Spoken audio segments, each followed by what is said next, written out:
माध्यम से एक मंत्र देशवासियों को दिया कि विकास सबका होगा, साथ सबका लेंगे, बिना भेदभाव के हर एक जगह का विकास करेंगे।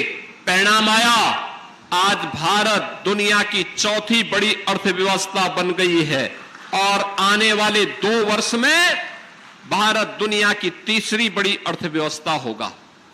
भारत का तीसरी बड़ी अर्थव्यवस्था होने का मतलब दुनिया के सामने भारत की एक उज्जवल छवि दुनिया के सामने भारत की ताकत का एहसास कराएगा। दुनिया के सामने भारत के लिए, अपनी भारत के नागरिकों के लिए पहचान का संकट नहीं खड़ा होगा। भारत ने अगर इस यात्रा को आगे बढ़ाया है तो उत्तर प्रदेश ने भी अपनी इस यात्रा को प्रधानमंत्री मोदी जी के मार्गदर्शन में सफलतापूर्वक आगे बढ़ाने में मदद की और उसे आज जिस बात का हकदार उत्तर प्रदेश था, उत्तर प्रदेश को उसकी उस स्थिति तक पहुंचाने के लिए भरपूर प्रयास किया। पिछले 8 वर्ष में डबल इंजन की भारतीय जनता पार्टी की सरकार के प्रयासों का सुपरिणाम है कि प्रदेश, जब हम लोग आए थे 2017 में, यह उत्तर प्रदेश देश के अंदर 7वें स्थान पर गिना जाता था और आज उत्तर प्रदेश देश के अंदर नंबर 2 की अर्थव्यवस्था बन चुका है। बहनों और भाइयों, ये तब हो पाया जब सुरक्षा का वातावरण था।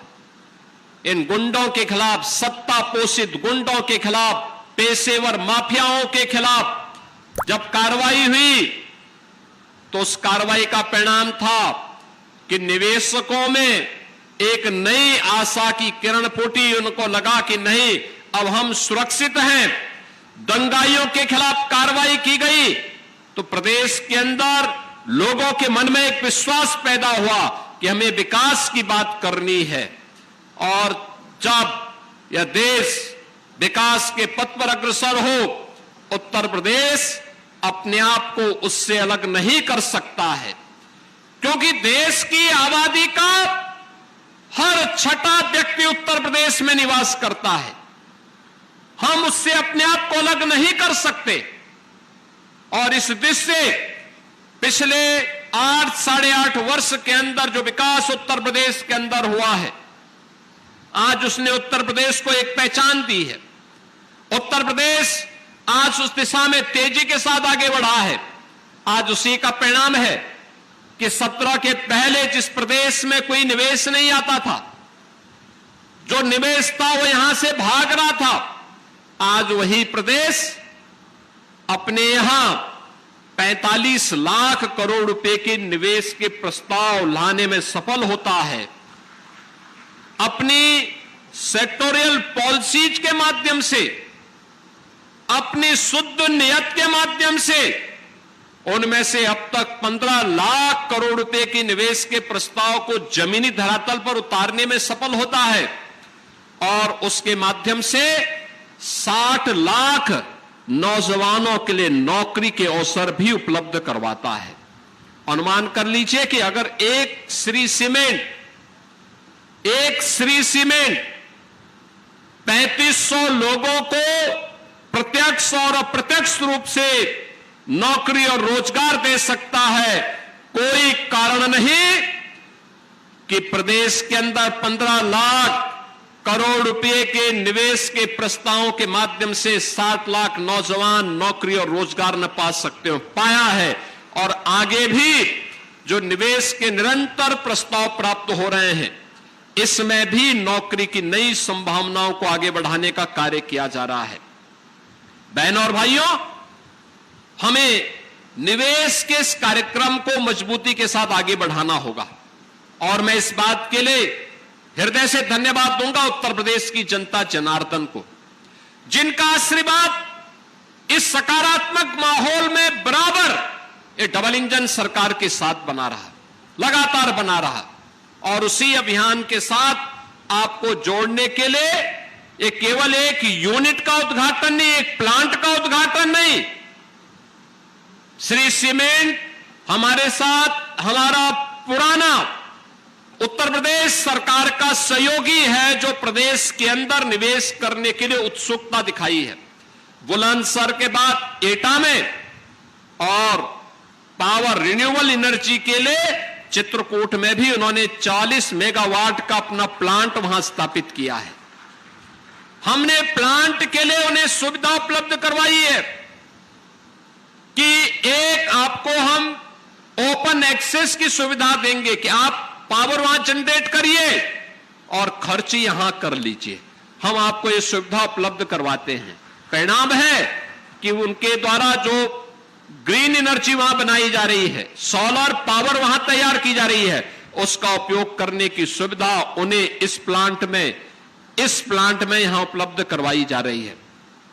यह सरकार की नीति का परिणाम है कि सरकार ने यह सुविधा उन्हें दी है। सरकार ने उन्हें हर प्रकार से सुरक्षा के साथ जोड़ा है और प्रदेश में जब इस प्रकार का माहौल बनता है तो उस प्रदेश के युवाओं को फिर यहां से पलायन नहीं करना होता है।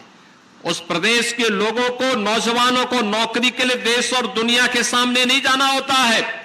आज सरकार के स्तर पर भी नौकरी दी जा रही है। अभी हाल ही में आपने देखा होगा उत्तर प्रदेश पुलिस बल में हमने 60,244 पुलिस की भर्ती की। एटा के भी तमाम नौजवान भर्ती हुए।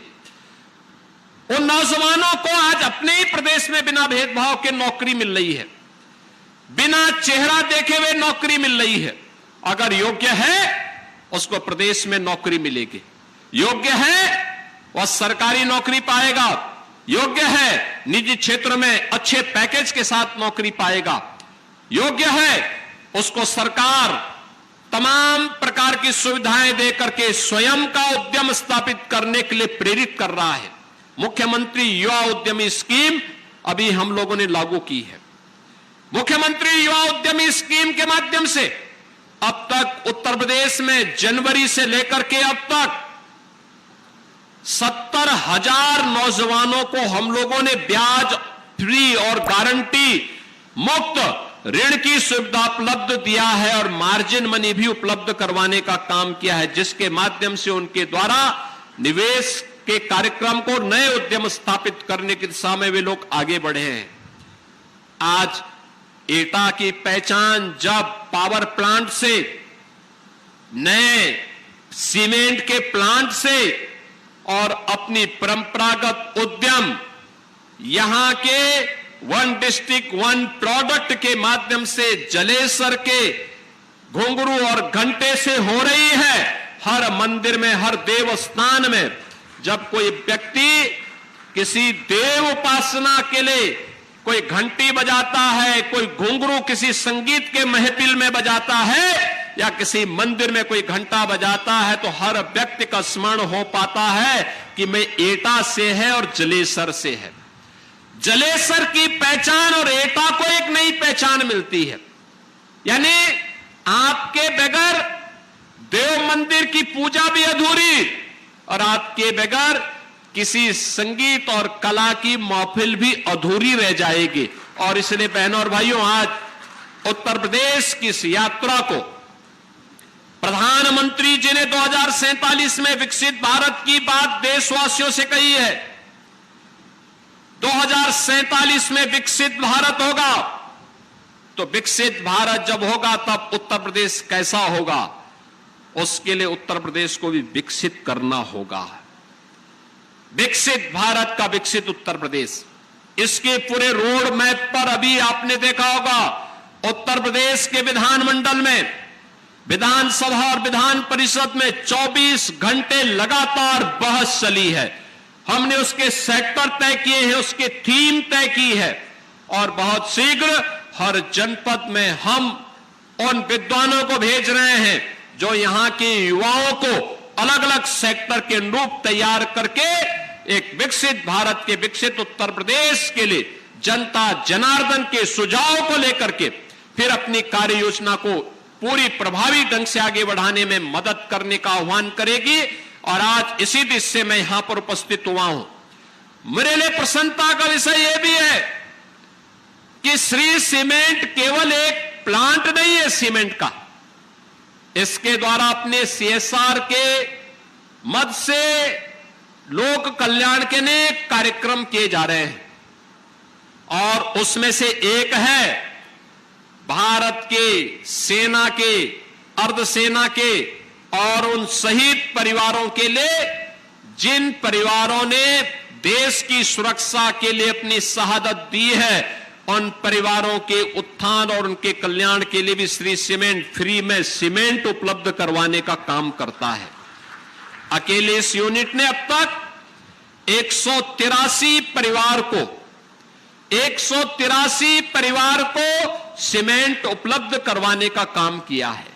ये चीजें दिखती हैं कि हम केवल व्यवसाय नहीं कर रहे हैं, हम रोजगार भी दे रहे हैं और अपने राष्ट्रीय उत्तरदायित्व का भी निर्वहन कर रहे हैं, जिससे अगर कोई नौजवान देश की सीमाओं की सुरक्षा करते हुए, देश की आंतरिक सुरक्षा करते हुए अगर अपने आप को बलिदान किया है, तो हम उसके परिवार का संबल बनेंगे।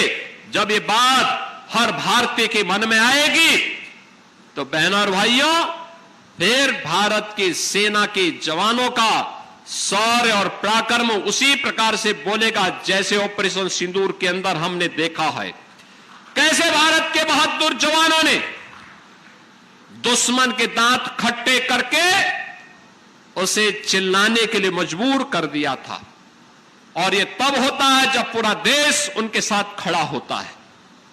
बहनों और भाइयों, आज के इस अवसर पर मैं श्री सीमेंट को इस बात के लिए आश्वस्त करता हूं कि उत्तर प्रदेश सरकार ने अपनी पॉलिसी के अंतर्गत इस प्रतिष्ठान के साथ जो भी वायदे किए हैं उसे ससमय आगे बढ़ाने का कार्य करेगा।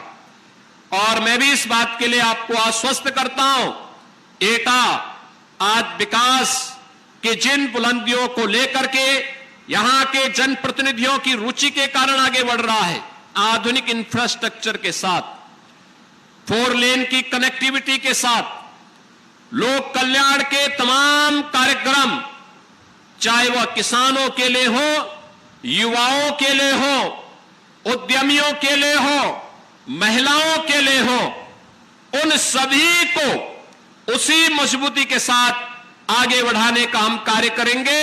एक बार फिर से श्री सीमेंट परिवार को, एटा को इस उद्यम के लिए चयन करने के लिए हृदय से धन्यवाद देता हूं और मजबूती के साथ इसको यहां पर अपने निवेश को लागू करने के लिए हृदय से धन्यवाद देता हूं। एटा वासियों को, यहां के जनप्रतिनिधियों को इस निवेश की बधाई देता हूं और जो कार्मिक यहां काम कर रहे हैं उनके लिए मेरा आह्वान होगा कि कर्म ही पूजा होनी चाहिए। मेहनत करेंगे, उद्योग फलेगा फूलेगा, आगे बढ़ेगा। उद्योग फलेगा फूलेगा तो एक कर्मचारी, एक व्यक्ति नहीं होता है, वो एक परिवार होता है। परिवार, उस पूरे परिवार के जीवन में भी खुशहाली आएगी और हमें उसी कर्म को जीवन का हिस्सा बना करके, जीवन की पूजा का हिस्सा बना करके आगे बढ़ना चाहिए। आप सबको इस अवसर पर मैं अपनी मंगल में शुभकामनाएं देता हूं। धन्यवाद। जय हिंद।